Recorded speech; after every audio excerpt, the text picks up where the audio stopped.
Hey fellow tennis nerds, I hope all is well. I wanted to dive deeper into the topic of strings today because you seem to be interested. The response from the Adrian Manarino hitting video and his low tension and my kind of follow-up there with testing his low 12 kilos or 24 pounds tension seemed to be very good. I mean, the topic of strings is seemingly infinite, and there's lots that can be discussed there, and I promise there will be more interesting discussions and interviews like the one with Dennis Fabian from Head about the Lynx Touch. But I wanted to talk about the difference between multifilament and polyester strings, because that's a question I get a lot. What string should I use? Should I use a multi? Should I use a poly? What are the benefits? And some questions also related to whether you can test a low tension in a multifilament string. And my answer to that is you can test a low tension, but don't go too low with a multifilament. And when I say low, I mean like 45 pounds, 20 kilos. That's about as low as you can go with a multifilament in my experience. Otherwise, it becomes kind of like a mushy, just completely no control. That string is too soft to really be used at low tensions. When you use a stiffer polyester like the grapple snake that I used in my video with the low tension, it's pretty stiff, it is pretty thick, and that helps to actually maintain some control when I drop the tension.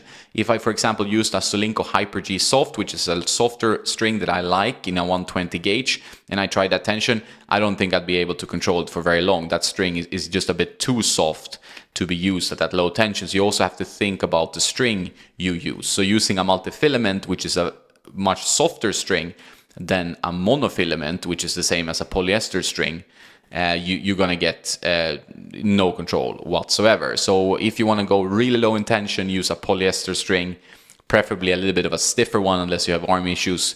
And if you want to keep your tension but you still want good comfort, you want to maybe stay at 53 pounds, 24 kilos, something like that, you can use a full bed of multifilament or natural gut. Those string options are great, especially for flatter hitters, because the ball trajectory is pretty low and controlled, and you don't get a lot of spin, but as a flat hitter you might not need it. So if you have more of a traditional game, I think a multifilament is fine.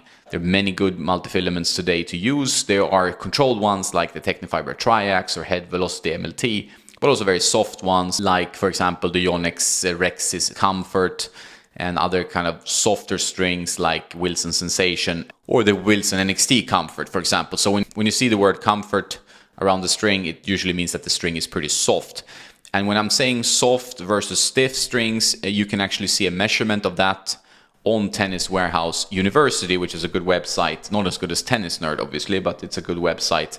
You can see the stiffness of strings measured in pounds divided by inches. So, for example, if I click here and I take the Volcal Cyclone 16 and I want to check how stiff that is versus multifilament like the Wilson NXT 16, you can see here the materials is different. There's polyester and there's nylon, so they're different materials. And you can see that the polyester is quite a bit stiffer, but not hugely in this case, because NXT is a pretty stiff multifilament. So it has 174 versus 197.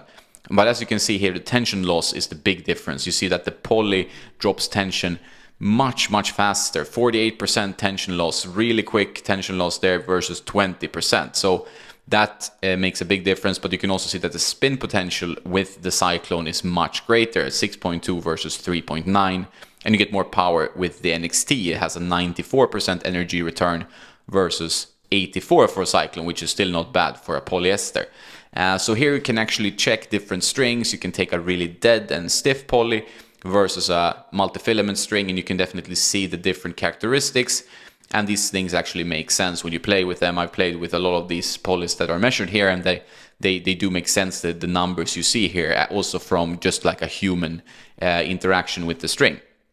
So the stiffness of the string makes a difference.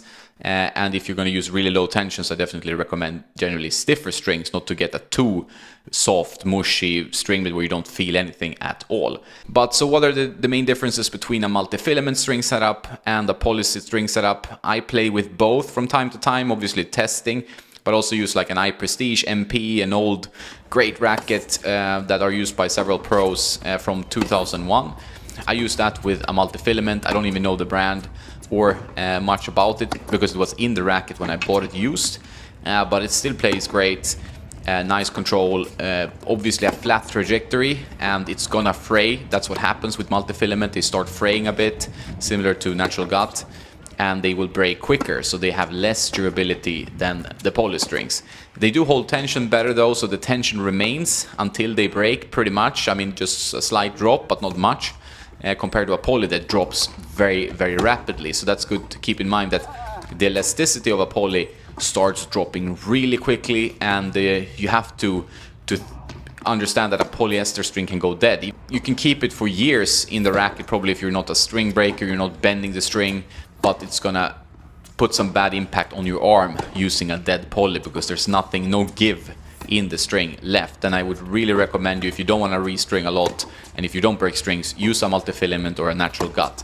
The only issue with natural gut, it's the best tension maintenance, great feel, but it can be a bit, it's more expensive and weather sensitive. If you're playing really humid conditions, not the best for natural gut, for example.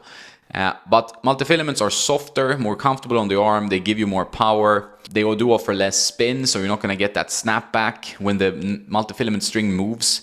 We will have to move it back into place. The polyesters have a snapback effect when you bend the string with your shot, and then they move and they snap back, and that's where a lot of the spin comes from. And that's what's unique with poly strings compared to multifilament. Multifilaments, you might have seen it, you might have done it, you will have to go and click the clack, move the strings back. That's how it is. Multifilaments, if you want any decent ones, are generally more expensive than poly strings. Poly strings are really cheap these days. There are some super cheap brands that can also be used on pretty high levels of tennis. You can buy a reel for very little money there. Multifilaments are usually more expensive, but for the right player, they will be better as a choice. Better arm comfort. You don't have to cut it out yourself. You can keep it until it breaks, and so on. And if you like a lower launch angle, if you're a flat hitter, you want control, and you don't want the ball to have any kind of launch, going with a multifilament will give you that lower trajectory over the net. You can see it in my video here, playing with the iPrestige, which is a more control-oriented racket, but still, I've tried multifilaments in 100 square inch plus rackets as well, and you definitely kill a little bit of that high launch angle that might be in an arrow or something like that. So if you're playing with an arrow and you want more comfort and a lower launch, try stringing it up with a multifilament string, like a triax, like a head velocity MLT, and see what happens. It's definitely worth a try to kill some of that launch angle, for sure. So some of the characteristics of poly strings compared to that, like I said, they're durable, they're cheaper, they offer more spin, they offer more control because they're stiffer. They're not so good for comfort, so string lower. You can string really low, as you've seen in my recent video. Yeah, they come in all shapes, sizes, colors, and they offer different characteristics. They can be twisted, they can be 4-sided, 6-sided, 8-sided. They can be round, and they have different gauges, even like really thin ones like 1.05 and up to 135. So you might find anything and everything in the poly market right now. There's so many different brands and so on. While multifilaments require a bit more from the manufacturer, it's going to be a bit more costly to produce, more expensive to buy for you as well. But if you're a flat hitter, traditional player, why not try a multifilament? It might be a better choice for you. You're going to save your arm. It's going to be lower stiffness, more power, flatter trajectory. It might be what you need.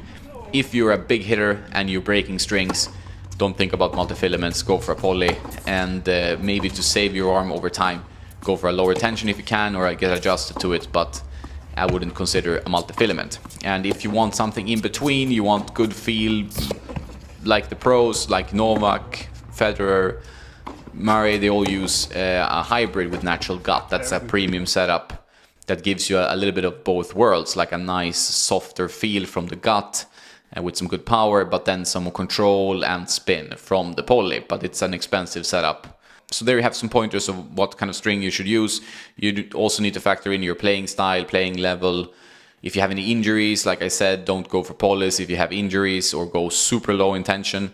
And your technique, obviously what works for you. You might need to experiment a bit. I might need to bring back my tennis nerd consultation at some point, but I haven't had time. I will try to help you through my content to find the right setup for you. That's my main goal, and it's always makes me happy when people find the right equipment and can kind of relax a bit and focus on footwork, technique, and just enjoying tennis, which is the whole point of it, right?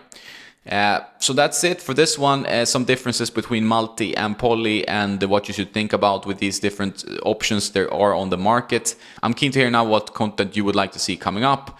Are there any key questions for you that you would like me to tackle in upcoming videos? Let me know in the comments below. If you want to support my work and get more content, join Patreon, patreon.com/tennisnerd. It's pretty cheap and you get extra content every week. And you can also support me by buying something from my affiliates, Top Court, Swing Vision, Tennis Warehouse, and so on. The links are in the description. That's about it for today. Have a nice day and don't forget to play some tennis.